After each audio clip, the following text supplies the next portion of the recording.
The podcasting technology of NORML is made possible by Red Aphid Interactive Media. More information at redaphid.com. Produced and distributed by the National Organization for the Reform of Marijuana Laws in Washington, D.C. This is your daily audio stash, the growing truth about cannabis.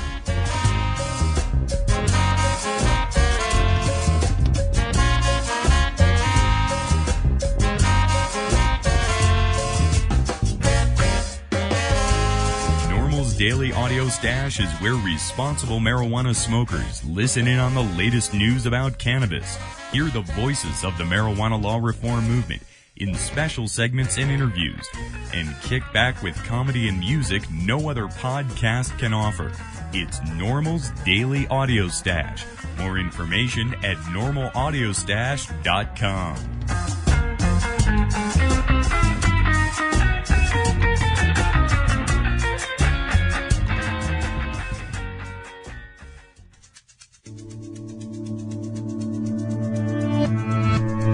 Important breaking news today from the NORML Foundation in Washington, D.C.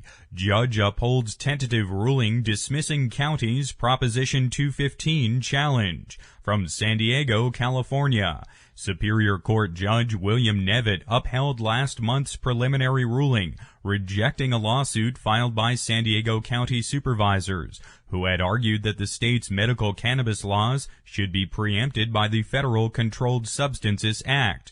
In his opinion, Nevitt declared that the state's 10-year-old medical marijuana law is legal because it does not, quote, require, close quote, conduct that violates federal law.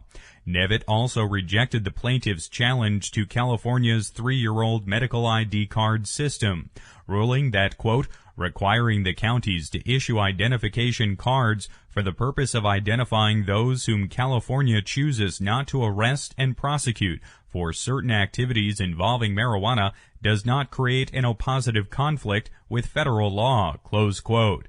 In 2004, the California legislature approved legislation calling on counties to issue identification cards to state-authorized medical cannabis patients. San Diego's supervisors, along with lawmakers from San Bernardino and Merced counties, filed suit against the state of California and NORML's San Diego affiliate earlier this year, rather than comply with the ID card law. It is unclear whether San Diego's supervisors will appeal Judge Nevitt's ruling. Quote, we are pleased that the court ruled that San Diego must follow California's medical marijuana law, close quote, said California NORML Coordinator Dale Garinger. He continued, quote, San Diego County would be well advised to stop wasting taxpayers' money on this ill-advised lawsuit. The ID cards will save the county money by avoiding needless arrest and prosecution of legal patients, close quote. For more information, please contact Keith Strupp, NORML's legal counsel, at area code 202-483-5500, or Dale Garinger, California NORML Coordinator, at area code 415-563-5858. Links to the decision in the case, the County of San Diego versus San Diego NORML and the State of California, as well as California NORML, are available at normalaudiostash.com. Welcome back to the Audio Stash. Today, I'm your host, Chris Goldstein. Take a moment to join us at NORML to end marijuana prohibition in America. Just visit NORML.org. We have links to join at normalaudiostash.com as well. Last week, the Department of Justice Bureau of Justice Statistics released data that shows America's prison population is at a record level. 1 in 32 American adults are either in prison on probation or on parole. And the Department of Justice states in their own report that the unprecedented growth of the federal prison population is due solely to drug prohibition. Earlier this year, the BJS released data showing that the number of arrests for marijuana offenses far outclasses all other drugs. So it is really marijuana prohibition that is fueling the overcrowded prisons and race-biased enforcement. Joining us today to discuss the data and its implications is Mark Maurer from the Sentencing Project a Washington, D.C. based nonprofit seeking to change criminal justice policy in America. Mark, welcome here to the Audio Stash today. Thanks, and it's good to be here. Thanks again for joining us today. Mark, what are the biggest reasons that our prison population is growing at such a staggering rate? Well, I think most of the growth can be attributed to changes in policy, not changes in crime rate. Essentially, the so-called Get Tough movement of, the past 25 years now or so, where we've enacted mandatory sentencing laws, 3 strikes and you're out laws, and of course, the full effects of the war on drugs that have served to, arrest and incarcerate hundreds of thousands of people for drug offenses. We've just seen a sweeping change designed to send more people to prison and keep them there for longer periods of time. And Mark, there at the Sentencing Project, are you seeing the racial split in enforcement and conviction? Well, it's very dramatic. Basically, about 60% of the people in our prison system are people of color, roughly 40% African American, 20% Latino, far out of proportion to their share of the population. There are some people who would say, well, some of the people in these groups commit crimes at higher rates than others, and therefore that explains what's going on. There's some truth to that, although if we look a little deeper, we find that what we're really looking at is questions of, low-income poverty rather than race or ethnicity. But we also know that policies and practices within the criminal justice system contribute to these disparities. We've had lots of documentation about the effects of racial profiling by law enforcement. We've certainly seen how the war on drugs has been waged disproportionately in low-income communities of color. We've got the crack cocaine sentencing disparity. So a host of factors contribute to, these very disturbing disparities that we see, permeating the whole criminal justice system. Also, from the BJS data, we see that women are being arrested at much higher rates as well. Is drug prohibition the reason for this uptick in women being arrested and put into prison? Well, even more so than for men, the war on drugs has been responsible for the rise in the women's prison population. Over the last 20 years, the number of women in prison has increased at almost double the rate of men. Women are still only about 7% of the population, but nonetheless, the rate of increase is significant. And even more so than for men, women are more likely to be incarcerated for a drug offense. And I think a lot of this reflects the sort of vicious cycle whereby, women getting caught up in substance abuse have limited treatment options. Often there's some sort of financial or psychological dependency on a boyfriend, drug dealer, or a pimp or something else. And then you get the compounding factors of many of these women often being single mothers and what happens to their kids once they're sent off to prison. So it's a real vicious cycle. Many of the women we're looking at are nonviolent offenders, and sent off to prison for substantial periods of time with, some very significant consequences for them and their families. So if this is the result of policy can change. What are some of the solutions that can begin to bring these numbers down? Well, I think we can be cautiously optimistic that some of the political climate is changing a bit on some of these issues. In the area of drug policy, for example, over the last 15 years, we've seen the development of drug courts, which are basically designed to divert people to treatment rather than incarceration. And while these are, there's some difference of opinion about the value of drug courts. I think there are a couple things we do know. First, that, the initial results show us that people go through drug courts are at least somewhat less likely to be engaged in drug abuse and drug-related crime. It also raises some fundamental questions about, if we think treatment is part of the solution, it shouldn't require a person being arrested in order to get access to treatment. Why don't we make these services more widely available outside the criminal justice system as well?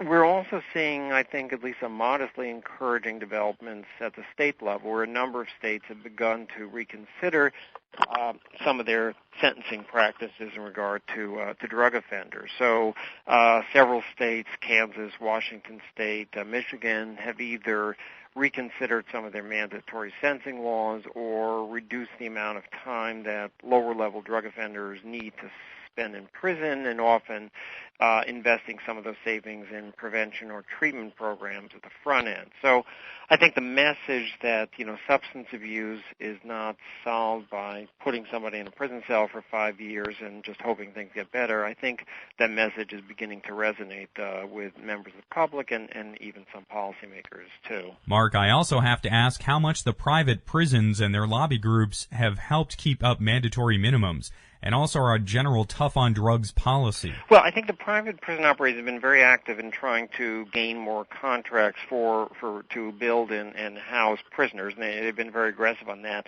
I'm not convinced that they're the main force behind the tough sentencing policies. I think in many cases, politicians have been quite happy to push these harsh sentencing policies without needing financial contributions from the private prison operators. It's been viewed by political leaders in both parties very often as a sort of winning strategy on getting elected, basically, to sound tough on crime. That's beginning to change now, but for many years that's the way it's been. So, I think the private prison operators are probably happy to see the demand keep up. I don't know that they're necessarily the main culprit in looking at the policies that we have in place today. So being active on a local level, that can do a lot to change these issues. Having states and municipalities review their sentencing policies and open up the discussion of harm reduction and greater public safety. So that can do a lot locally to alleviate this problem of an overwhelming prison population we have now. Well, I think there's no question about that. And, over and over what we hear from political people at the state and national level, they will tell us things like, well, I've got to be tough on crime because that's what the public wants, that's what my constituents want. And I don't think that's particularly true. I know when I talk with people, I think they're quite capable of making some very rational choices. Most people want serious violent offenders put away in prison, and they also want people who've got problems of substance abuse or poor education, employment prospects. They want them getting services that can help them deal with those issues. So I think people can make those distinctions in a reasonable way. And so I think part of our job is that we need to convince policymakers at the state and local level that there is support for doing things that are more appropriate for public safety, a more rational policy. We need to let them know that not only won't they suffer politically from that, but that, I think they can actually be embraced in some positive ways. I think back some years now in Baltimore when Mayor Kurt Schmoke was the mayor in the late 80s and early 90s. He was a very outgoing mayor, a very smart guy, and was really probably the first big city mayor who said we need to reverse the course of the war on drugs, even, thought about decriminalizing certain forms of drug use. Now, at the time, probably 90% of the citizens of Baltimore disagreed with his position on drug policy, but because it was clear that he was sincere about it, he had thought about it, he didn't suffer politically at all. I think people respected him for taking a stand, and I think he was at least somewhat successful in reorienting city policy towards, more of a prevention and treatment strategy and less reliance on incarceration. So I think there are some models out there that show us that, political leaders can gain credibility, gain support for doing the right thing if it's thought out well and will resonate with the public. So, Mark, rather than being some political third rail, bringing up these discussions could be a real asset for politicians. Well, I think there's much more potential now. I think, we have a moment now where crime rates have been declining for about a decade. I think the issue is a little less political, a little less emotional than it was back in the early 1990s. So I think it does open up the space for reconsideration. We also know that, at the state level in particular, the cost of corrections is now threatening support for higher education and other services. And so political leaders and the public need to make some choices. If we think ahead a generation from now, do we want our children, our grandchildren to be having a lot more prison institutions built, or do we want to see more colleges and universities built? And I think when we frame the choices that way, then I think we can make some better decisions and ones that, resonate all around. Mark Maurer is with the Sentencing Project in Washington, D.C. Mark, thanks very much again for joining us here today. Glad to be here. Thanks so much. We have links to the Sentencing Project at normalaudiostash.com.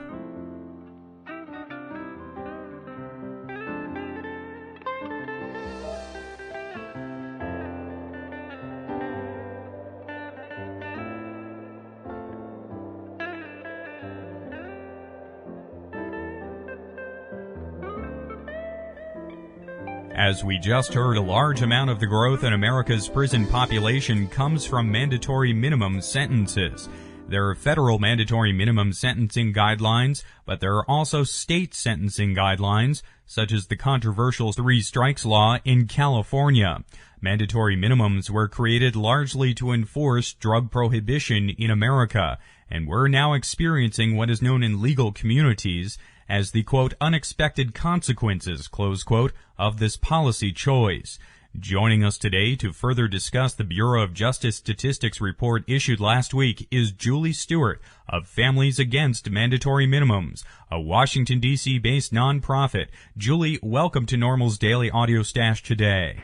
Thank you. It's nice to be here. Thank you again for taking time to join us today. Julie, how much is mandatory minimum sentencing contributing to this unprecedented growth in America's prison population, especially at the federal level? More than half of the federal prison population are drug offenders, so that's an increase from about a quarter of the prison population in 1980. So that contributes quite a bit to the federal increase of the total population. And how did mandatory minimums get started? About 20 years ago, members of Congress were sort of grappling with the increased drug use that seemed to at least be an increase in drug use, particularly crack cocaine, which was a new drug on the scene, and there were a lot of myths around it and a lot of misunderstanding about crack cocaine. So that was one of the factors, that crack was a big drug at the time. The other factor was that Len Bias, the basketball star from the University of Maryland who was drafted to the Celtics, went out and celebrated and overdosed on powder cocaine. And that happened in Congress's backyard here in Maryland. And then the third element I think that contributed to it is that it was an election year, and so members of Congress really wanted to go home and show their constituents they were going to do something about this drug problem. So they very quickly put together these mandatory sentences, and we still are suffering under their sort of, inefficient way of dealing with these issues 20 years ago. Julie, how have these mandatory minimums stayed in place and become so entrenched in America? Very easy to keep a bad policy in place that somehow is punishing people who break the law, because no one is going to be accused, no one's going to be voted out of office for being too tough on drug offenders or too tough on crime. So there, really hasn't been a very large constituency calling for rational sentences. I mean, FAM has been trying for the last 15 years, and we've made inroads, I'd say, but it's hard to change a bad criminal justice law when it really is tough on criminals. I mean, none of these members of Congress worry that they're going to get booted for being too tough on criminals. Politicians love to talk about family values, and yet with 1 in 32 Americans now in prison on probation or on parole, this seems to be the biggest factor contributing to the disintegration of the American family. I think that's absolutely right, and I don't think enough people have made that connection. I think that when you hear those statistics, people are saying, that's somebody who's done something wrong, and that's not me, and it's not my family, and it's not my friends, and it doesn't matter. I'm not connected to them. But the numbers are so low now, the 1 in 32 is so astounding, really, that it is going to become your friend or your family, and I think it's at that point that people, the public at large, and members of Congress begin to sort of say, hey, this is affecting me as well. Julie, why do you think mandatory minimums and prohibition enforcement come down so heavily on Americans of color? Oh, I think that people of color are struck by all of the disadvantages of the criminal justice system. It's where the police spend their time in, inner cities looking for open-air drug deals done on streets. They're easy to pick them up, much easier than trying to figure out who's bringing the drugs into the country. So from, the beginning to the end of the system, I think there's a bias toward people of color being brought into the system. So the sentencing is just one piece of it. Certainly the crack penalties in the federal system that are so severe have contributed to a ridiculous percentage of people of color going to prison for crack cocaine in the federal system. 88%, I believe, of crack defendants federally are African American. Julie, how is Families Against Mandatory Minimums working to change this policy? Well, I think that when my brother was arrested for growing marijuana 15 years ago, no one knew about mandatory sentences. It was sort of it was hard for me in Washington, D.C. to even find lawyers here who knew anything about mandatory sentences. So part of our effort in the past 15 years has been to educate the public and the policymakers, but sort of they're all one and the same, but to help people understand who's going to prison and for how long and for what small amounts of drugs, so that there is beginning to be a general understanding that mandatory sentences, even if people don't know the exact length of time, but they understand that there is no discretion, that the judge must impose the sentence. So I think that's really important, that public education. On top of that, we mobilize our own membership across the country to become active in talking to their members of Congress, to meet with them, to try to get the radios and the newspapers to pay attention to this issue and cover it. Again, trying to sort of broaden the base of understanding, as well as directly lobbying their members of Congress to change the laws. And then in Washington, we work very, closely with members of Congress, on both sides of the aisle, to try to get the laws improved. I think that the Democrats taking over provide new opportunities, but I'm not under any illusions that it's going to be easy. I think that what it provides for a FAM is, instead of just fighting bad mandatory sentencing laws that were being introduced regularly the last few years, it will give us a chance to actually start to introduce some good sentencing legislation. Whether we can generate the support among Democrats and Republicans to move it along is yet to be seen, but I think we have a much better chance of at least trying, getting to the first base with that than we have in the last 10 or 12 years. You mentioned judges having to dole out these sentences. What have judges said about this policy over the last 20 years? Oh, judges hate mandatory sentences. The Supreme Court justices, Justice Kennedy came out a couple of years ago railing against mandatory minimums and how they absolutely don't make any sense. Even Justice Rehnquist, former Chief Justice of the U.S. Supreme Court, has said, that mandatory sentences create sort of all these laws of unintended consequences where people are going to prison for so long. So from the very top at the Supreme Court level down to the district court judges, they're very upset about mandatory sentences. They say so almost routinely when they sentence people to these 20, 25-year sentences. They will make a statement at sentencing that, I don't want to give you the sentence. My hands are tied by these laws. We have to take this issue to Congress. Some of them will go that far. There's a lot of outrage. But on the other hand, they're not supposed to lobby, federal judges, so they don't, by law, they cannot sort of organize and go lobby. We're always telling them, well, then just individually go talk to your state senator, your federal, representative or U.S. senator to explain what it's like to actually be in front of a defendant and sentence him to such a long time. Because most members of Congress have never laid eyes on a defendant, and they know nothing about courts. I mean, there's some lawyers in Congress, but a lot of them have never even been inside a courtroom. Certainly they've not been inside a prison. So they're making policies based in a vacuum. They have very little information, and they're making policies that affect thousands and thousands of lives every year. Julie, it sounds like there's a real disconnect between politicians and their constituencies, with 1 in 32 Americans falling prey to what is overwhelmingly ineffective prohibition enforcement. It sounds like that 1 in 32 group just isn't getting any face time with their elected officials. I think that's probably true. I mean, I think that a lot of the people who are under the criminal justice system are stigmatized by it. Certainly the ones in prison and jail cannot go meet with their members of Congress, although their families can. But there's also many of them that we hear from the families are struggling to survive without their breadwinner. So the luxury of going to fight for sentencing reform is just that, sort of a luxury that if they have the time they can do it, but otherwise they're taking care of their kids and they're trying to make ends meet and pay the rent and feed their families. So I think that it's been a voice that has not been, we've tried to grow that voice. We will continue to do so in the coming years.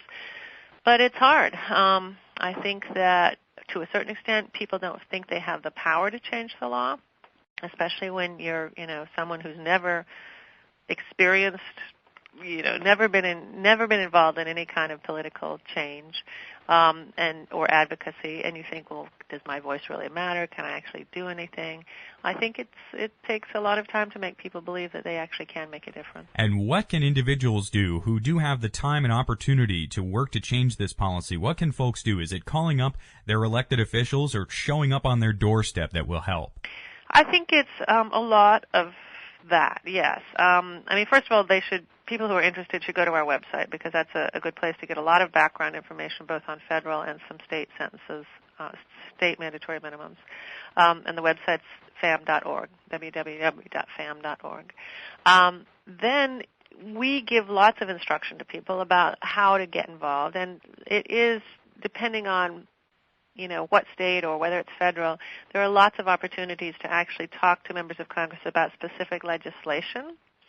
Californians can talk, until they're blue in the face about the three strikes laws out there, and other states have three strikes laws as well. And of course, the federal system, affects all 50 states, and there are way too many people serving time in the federal system for these nonviolent crimes. So there's lots of opportunities, but it's sort of nice to have some direction and make your voice, use it strategically so that it comes at a time when a bill's going to be introduced or will soon be introduced. Although I also would say it's never too early just to go meet your members of Congress so they know who you are. And what are the best ways for individuals out there to get their local media to cover this issue? We have organized various events around the holidays so that we draw attention to the fact that families are separated at the holidays because of these lengthy mandatory sentences. And that's a very easy thing to do at the local level, and invite the media to come to. You can try to get them to come to a non-event, just, talk to the editors at the newspaper or a reporter about the issue, but it's much more easy, as you probably know, to get reporters to show up to something. There's an activity that then they can talk about the activity and then what the story behind it, why people are organizing. But it's also very easy to write letters to the editor. Almost every day in the paper there's some story about somebody being sentenced for something. And you can write letters to the editor all the time, and especially in small towns, they'll print a lot of these letters. And it's just another way to sort of educate the readers in your community that, sentences don't always reflect the culpability of the defendant. In fact, very, very often they don't.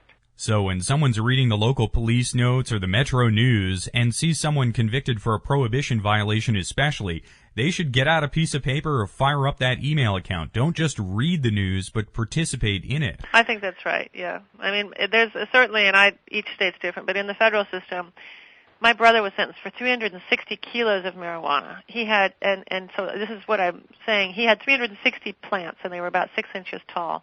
The government assigned the weight of 1 kilo to each plant. So when you read in the paper, so-and-so was sentenced for, 360 kilos of marijuana, don't take it at face value. And so even that, you need to sort of read intelligently these reports and think, did he really have that much drugs? Or was it maybe the way they're calculating these drugs? Did it really reflect his culpability? Was the person the kingpin? Were they the girlfriend of the person who was involved? There's all kinds of questions that the reader should ask, and those are questions that are good to raise in letters to the editor. Julie, you mentioned your brother's case around growing marijuana. Tell us what happened to him. Is he still in prison? No. He did 5 years in the federal system. Without parole, which, is, in retrospect, a slap on the wrist practically. I hate to even say that, but I just know so many people who are in prison for decades that, 5 years seems like a bargain, and that in itself, even that those words come out of my mouth, is pathetic, because 5 years is a long time, and people, members of Congress just throw those numbers around now, and state legislators like, 5 years, 10 years, 20 years, like it's nothing. And it's still a very long time, and we've lost sight of that. I think that the sentence inflation has just created this sense that, 5 years is nothing. Anyway, that's my diatribe. But he is in Virginia. He works in the computer field. He's married and has 2 kids. You'd never know he has a felony record if you met him. But it does affect affect his ability to get certain jobs. Julie Stewart is the president of Families Against Mandatory Minimums. Julie, thank you again so much for joining us here today. No problem. Families Against Mandatory Minimums can be found online at famm.org. We have links at normalaudiostash.com. This has been NORML's Daily Audio Stash, the growing truth about cannabis. Thanks to Podshow.com for all the great pod-safe music. We feature the band Carne Cruda as our theme. Make sure you visit our website at normalaudiostash.com. That's NORMLAUDIOSTASH.com for more information about every day's show. Thanks to Red Aphid Interactive Media for the podcasting technology. We're back at 4:20 tomorrow. If you listen to the Audio Stash, cast your vote at Podcast Alley or other podcast directory services. I'm your host, Chris Goldstein. Thanks for listening today. See you at 4:20 tomorrow.